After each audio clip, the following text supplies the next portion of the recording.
into my November setup, I just wanted to quickly and briefly go through my October spread because I actually really enjoyed this one. I started with a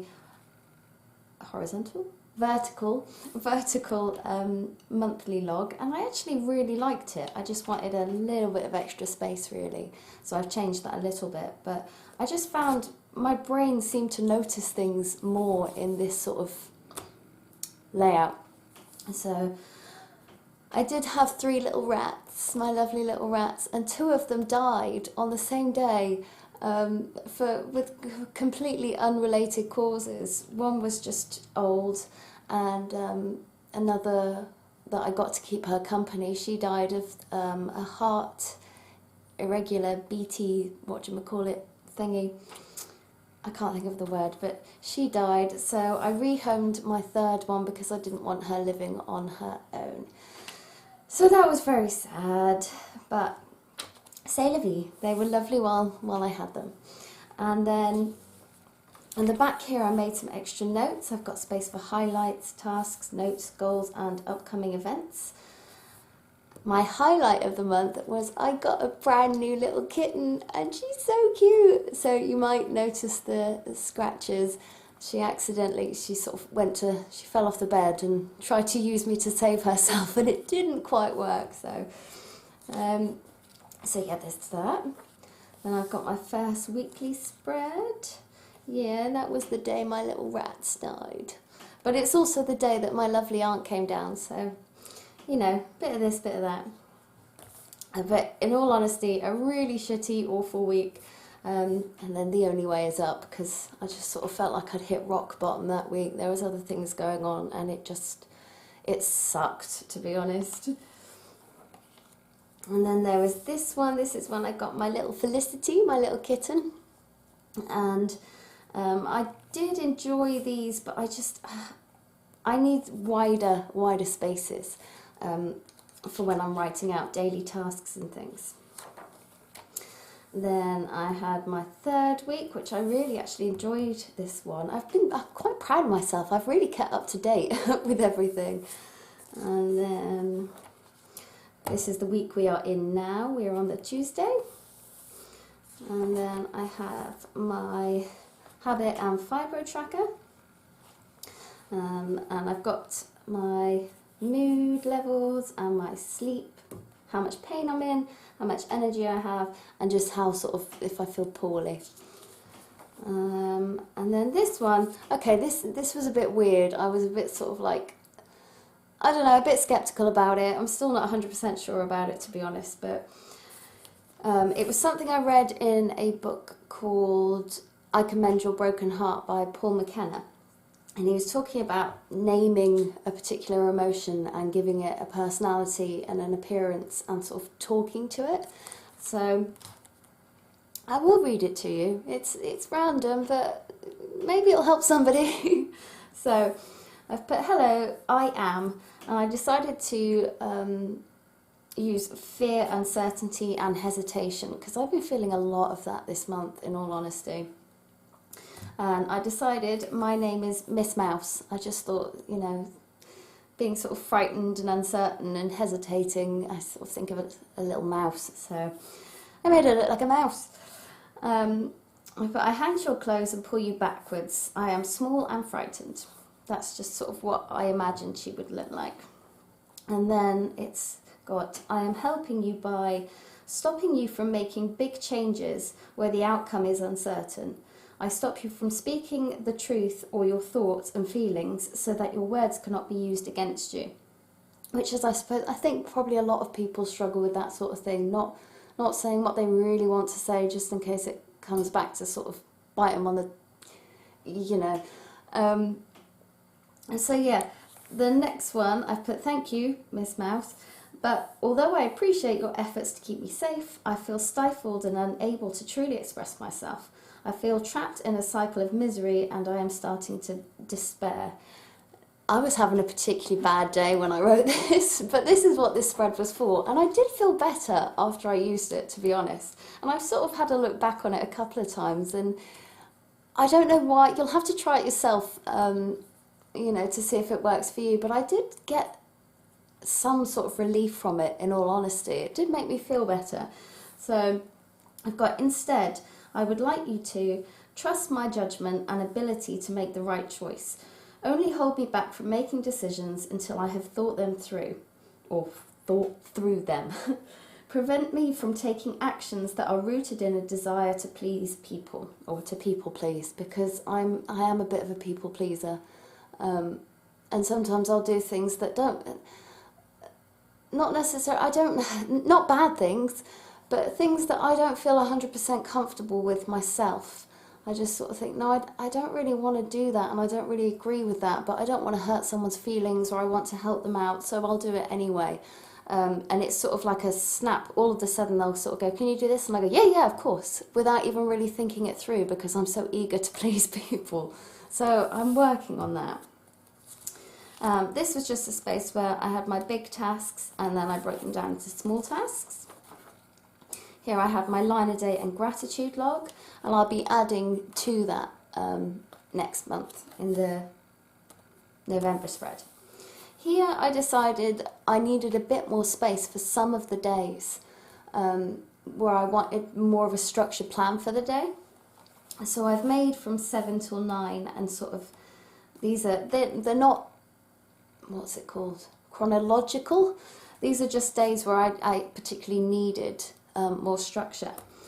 I had planned on doing a fair bit this day, but I was so ill. I took some medication and I felt so poorly, but I've changed that now, so I'm okay. And then this one here was a spread I was working on for my Patreon page, because I was trying to get some inspiration for what sort of theme to do for November, and colour schemes and that sort of thing. And also it's just a bit of therapy. So I cut out loads of bits and bobs from magazines and I just stuck them in, anything that was sort of pleasing to the eye. And I actually really like this spread. I like the colours and I like the pictures. So yeah, that was just something fun I did for myself.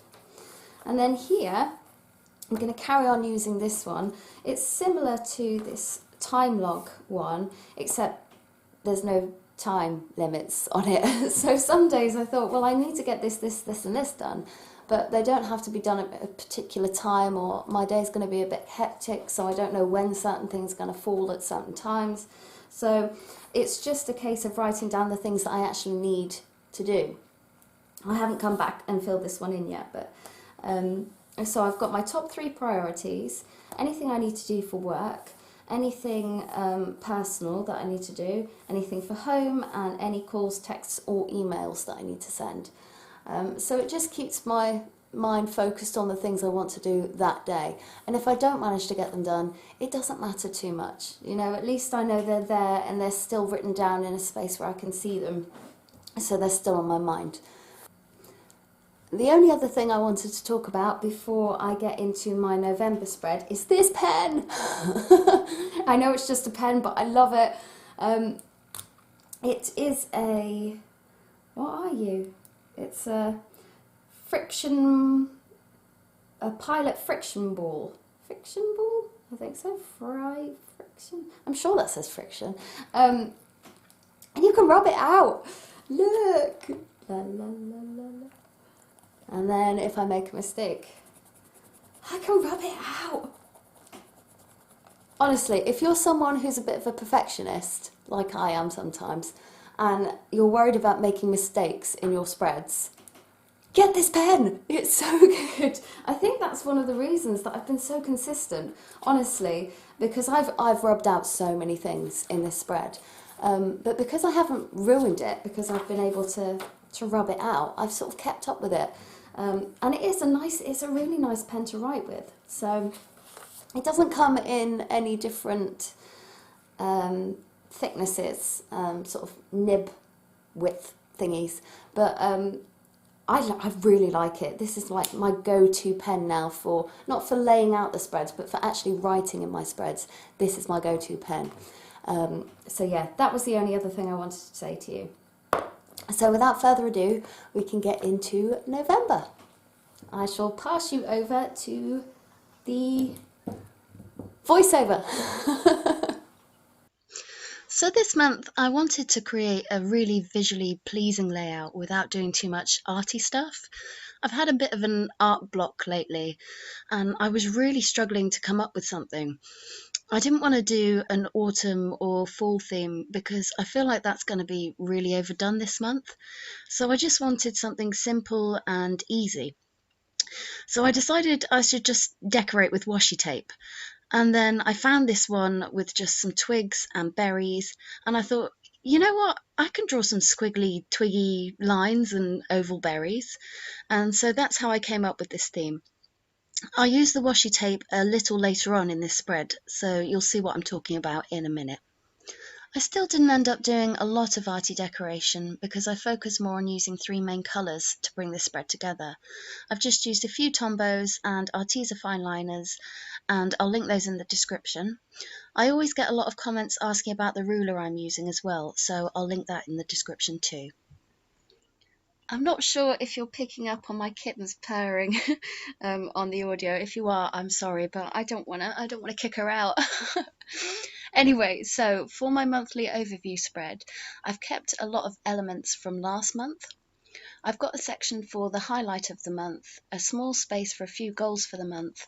I'm going to make sure I give myself only very simple goals this month because I've been having a bit of a difficult few months health-wise, and mental health hasn't been as good as I would have liked it to have been. I feel like a lot of the time bullet journals are supposed to only be filled with positive and uplifting things to keep you motivated, but I've been on a bit of an emotional roller coaster lately, and things just haven't been going the way I want them to. And rather than just presenting this Pinterest worthy lifestyle where everything is always perfect, I wanted to be more true to life. So if I'm having a rough time, I'm going to reflect that in my journal rather than hiding it, because I don't want my journal to be off limits while I'm feeling shitty.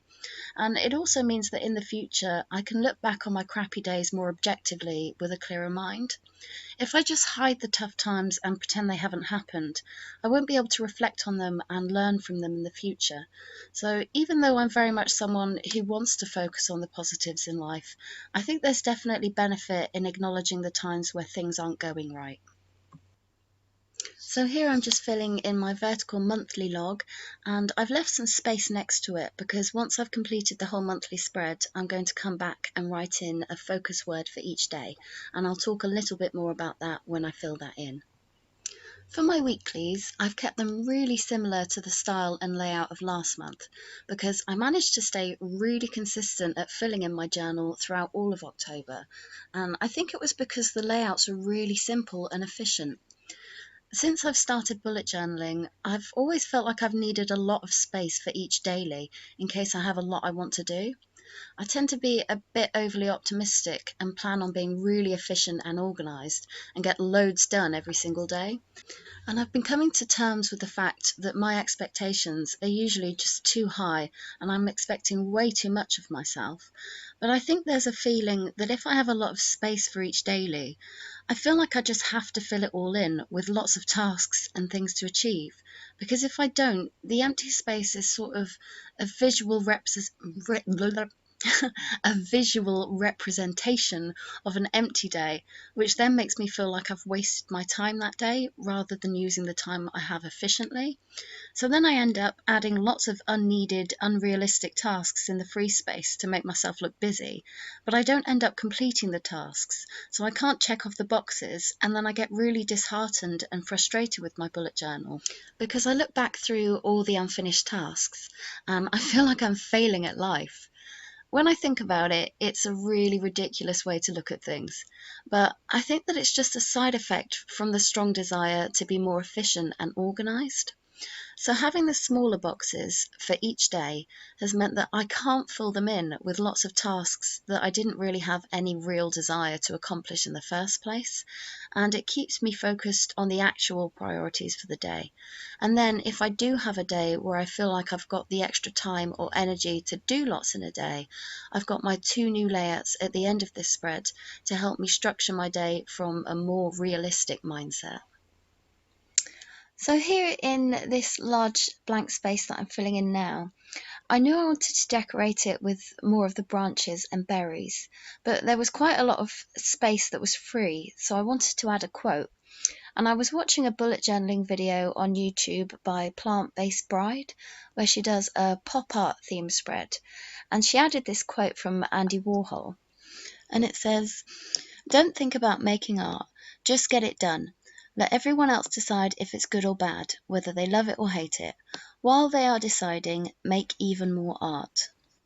I really loved this quote because I think as bullet journalers, it's very easy to sort of go on Pinterest and Instagram and YouTube and see all these amazing, beautiful spreads and things that people have made, and then get a little bit disheartened by what we create ourselves.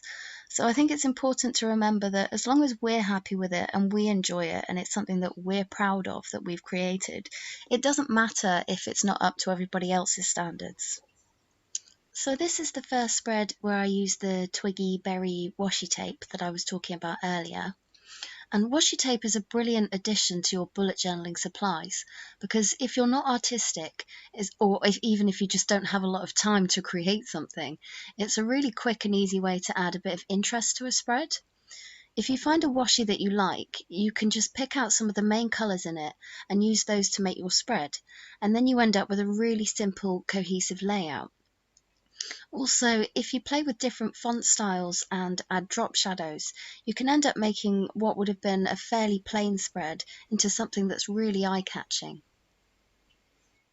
And while I'm doing this next spread, I just wanted to talk again about the Arteza pens I'm using. Arteza very kindly sent me some of their black fine liners to use in my spreads, and I so like using them because they don't smudge, especially when you're using a ruler. Sometimes I didn't use a ruler so much before because I'm a bit heavy-handed, and then it all smudges across the page and then it's ruined and I don't want to play with it anymore. But the Arteza pens are really, really great because they don't smudge. And also, if you use Tombows across the top of them, I haven't really found any smudging with that either. There's maybe just a very slight pigment uptake, but it's hardly anything. So I'm really enjoying these. So I've just bought the 72 coloured fine liners. It's a big box. It's a big box with loads of colours. So I've been having a lot of fun sort of mixing and matching those with my Tombows. So if you're looking for a new set of pens that aren't ridiculously expensive, I definitely recommend the Arteza pens. I love them. They're brilliant.